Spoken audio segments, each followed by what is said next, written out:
हर कहानी की एक शुरुआत होती है और ये मेरी कहानी है जो मुझे ले गई एक सफ़र पर जहां मैंने अपने हॉरर पॉडकास्ट की शुरुआत की। एक सफ़र जो शुरू हुआ मेरे नए कैमरा के साथ और ख़त्म हुआ तारापीठ के ब्लेसिंग के साथ। सब कुछ यहाँ से शुरू हुआ। मेरा नया कैमरा ये सिर्फ एक शॉपिंग एक्सपीरियंस नहीं था, ये एक ड्रीम पूरा होने का मोमेंट था। कैमरा लेने के बाद एक्साइटमेंट लेवल ही कुछ अलग था। कैमरा को वापस घर लेके आने के टाइम लग रहा था ये तो बस शुरुआत है, आगे बहुत कुछ करना बाकी है। कैमरा तो ले लिए, लेकिन अभी एक और इम्पोर्टेंट काम बचा हुआ था, पूजा करना। हिंदू रिचुअल्स के हिसाब से कोई भी नए चीज़ों का शुरुआत करने से पहले ब्लेसिंग्स लेना ज़रूरी होता है, और मैं ये खुद से मानता भी हूँ क्योंकि मेरे घर पे भी काली माता का पूजा होता है एंड तारा माँ, काली माँ सभी एक ही देवी के अंश हैं। तो मैंने सोचा चलिए तारापीठ चलते हैं।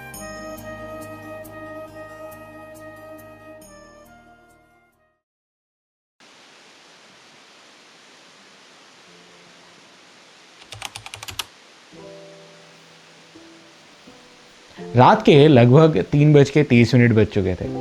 हम बाइक पे लोड कर रहे थे सारे के सारे सामान, मतलब सामान मीन्स लाइक वो थोड़े बहुत ड्रेस एंड उसके साथ साथ जो पहन के हम पूजा देने वाले हैं वो सारी चीज़ें।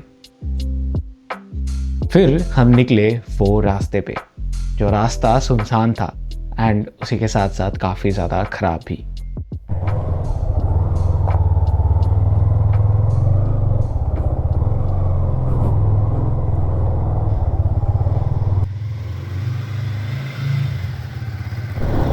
तो गाइस बहुत दिनों बाद एक बार फिर से राइड पे निकल चुके हम एंड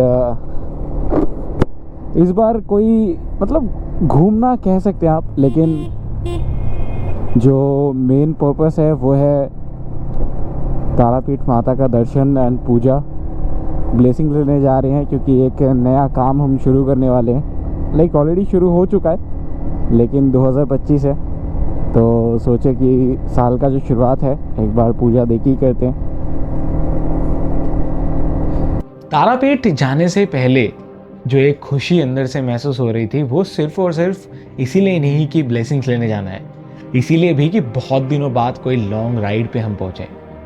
मैं और पूटू इसके पहले गए थे हम पुरुलिया, जो भी कुछ सेम डिस्टेंस ही था, लेकिन पूरे 1 साल के आसपास का वक्त हो चुका था। बीच में काफ़ी फाइनेंसेस एंड सब कुछ प्रॉब्लम हुए, बहुत सारे प्रॉब्लम्स हुए, बट उसके बाद फाइनली एक बार फिर से वो राइड में जाने का माहौल।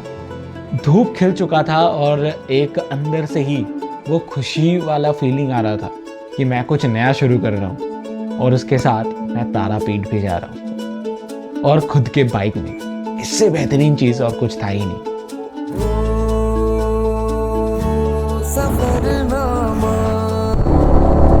What a road!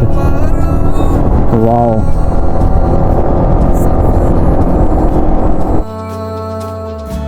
शुरू तुमसे खत्म तुमसे।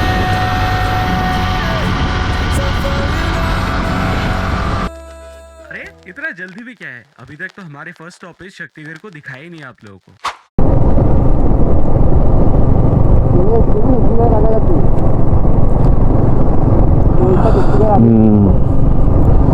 हम पहुंच चुके हैं शक्तिगढ़ के आसपास।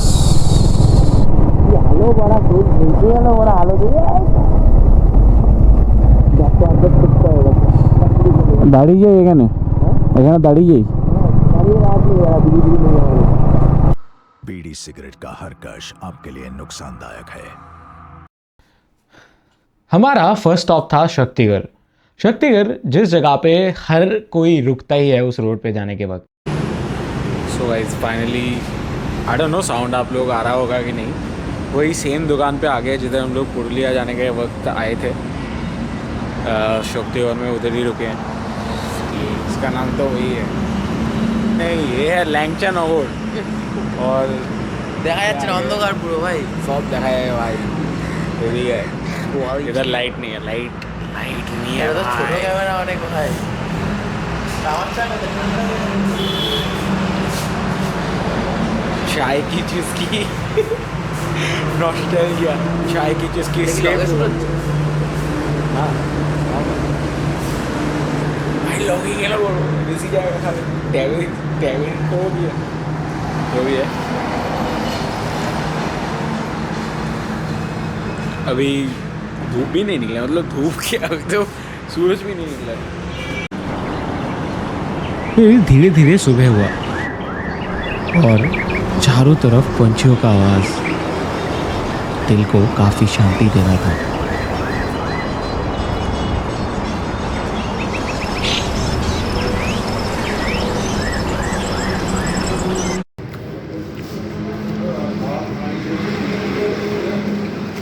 শক্তিগড়ে শক্তি বাড়াচ্ছি। খুবই মানে আগের মতনই খেতে আমি হিন্দিতে ব্লগ বানাচ্ছি। আরে ভাই হিন্দিতে বলে দে। पिछली बार जैसे खाया था उससे बेटर लग रहा है मुझे थोड़ा आई थिंक टेस्ट, क्योंकि पिछली बार से ज़्यादा ठंड है। फिर सुबह इतने थक हार के जब हम पहुँचे इधर तारापीठ तब और कुछ रिकॉर्ड करने लायक मैं था नहीं, और मैं और पूटू जो मेरे दोस्त थे वो ऑलरेडी पहुँच गए थे हम दोनों होटल के अंदर। हमारा जो होटल का प्राइस था वो लिया था 1200 के आसपास फॉर द डे, एंड खाना कुछ भी इंक्लूड नहीं था, ठीक ठाक सा एक होटल रूम था। एंड उसके साथ सबसे इम्पॉर्टेंट चीज़ है कि उस होटल में हमें एक गराज मिल गया था जिसपे हम अपने बाइक को पार्क कर सकते थे।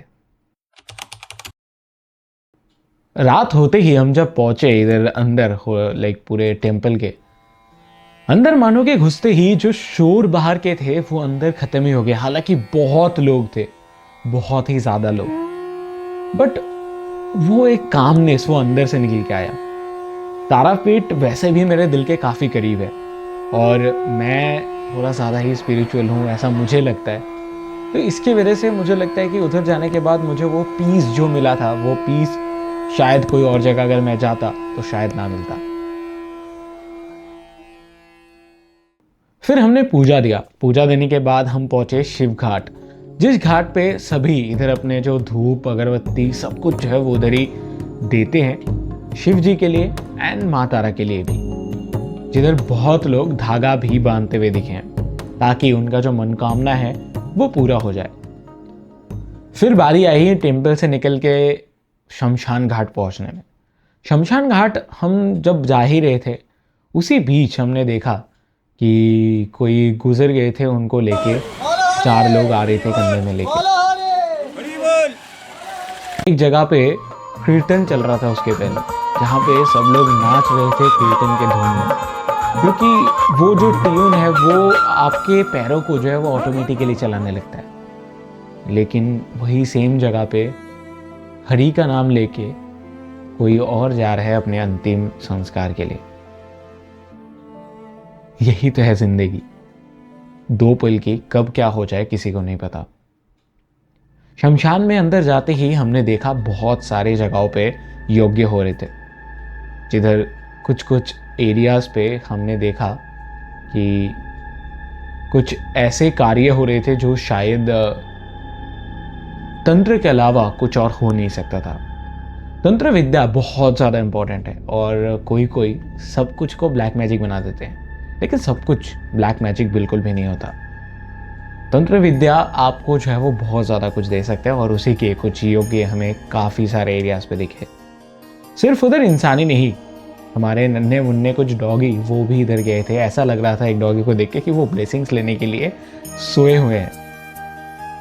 उसी जगह पे और भी 2 डॉगी दिखे, एक बच्चा और एक माँ, दोनों ही घूम रहे थे। फिर उसके बाद हम शमशान में जितना आगे गए उतना ही शांति अंदर महसूस होता रहा और लगा यही वो जगह है जिधर काफ़ी सारे लोगों का कहानी ख़त्म होता है और हमारे मिस्टिक नाइट्स के पॉडकास्ट का कहानी उधर से ही शुरू होता है।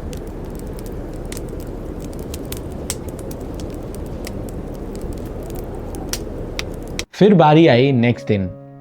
सुबह के उजलते हुए आसमान के साथ हम घर लौट रहे थे।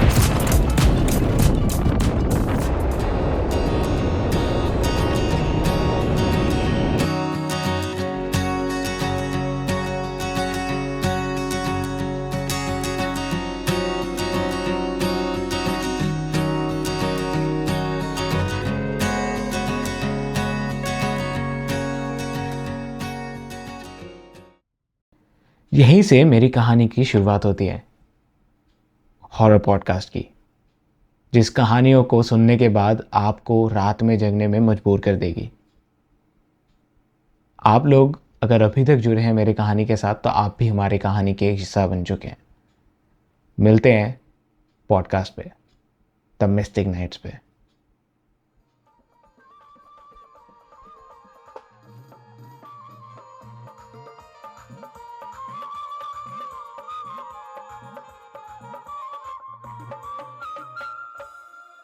হরি নাম ভজন জপ নাম করসান হরি নাম ভজন জপ নাম করসান হরি নাম ভাষা তোর হয়ে যাবে পর